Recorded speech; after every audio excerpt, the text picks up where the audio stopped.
Hey, Gospel Guitarist here. Just thought I'd give you a quick video on what the inside of the Carvin Quad X-Amp looks like on the inside. I thought I'd open it up today and see what kind of tubes are in it. And let's take a closer look, shall we? So here we can see on the inside a line of 9 12AX7 tubes.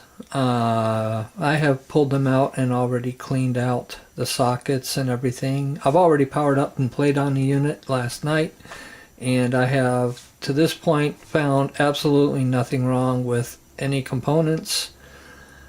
The tubes, however, are unmarked. A couple of them say 12AX7A in red letters, but there's no branding on any of these tubes, so I am thinking that they are stock factory tubes from Carvin, which back in '93 they might be early Sovtex, not sure.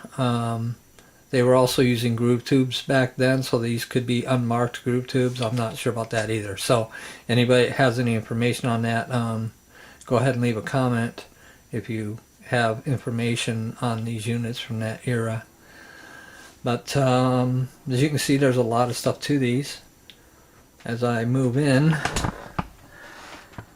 and pan down a little bit, you can see there's a lot of parts, and it uses full-size pots on the volumes, and there's little holes in the sides where you can shoot some deoxit if you need to. The owner that I bought it from last said that these little guys here were a little noisy.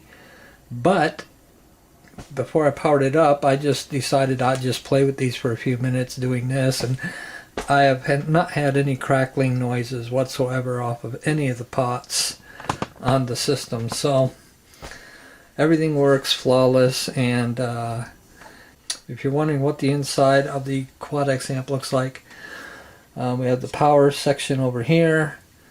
And if I swing up and back, you can see there's one big long motherboard along the back to handle all those inputs and outputs.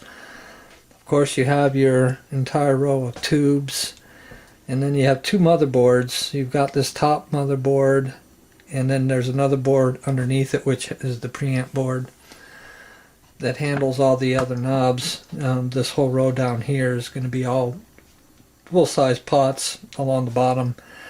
You'd have to take off the bottom cover to get to those, and I did notice that if you did that, this reverb tank up here is going to go with it because it's attached to the bottom plate. So if you do that, you might have to disconnect the reverb unit first. So everything works, and I'm happy with the unit. It sounds really great. If you have one of these, let me know what you're using for tubes. It's a V1, starts on the left and works its all the way up to V9 on the right. So please leave any comments if you're using one of these as to what you are using in yours. And I'll probably just keep trying different tubes throughout time and see if I notice differences and what I'll come to like, and I'll post a video on that later on. So that's it for this video, and thanks for watching. Please subscribe for further updates on the unit and my new guitar rack setup.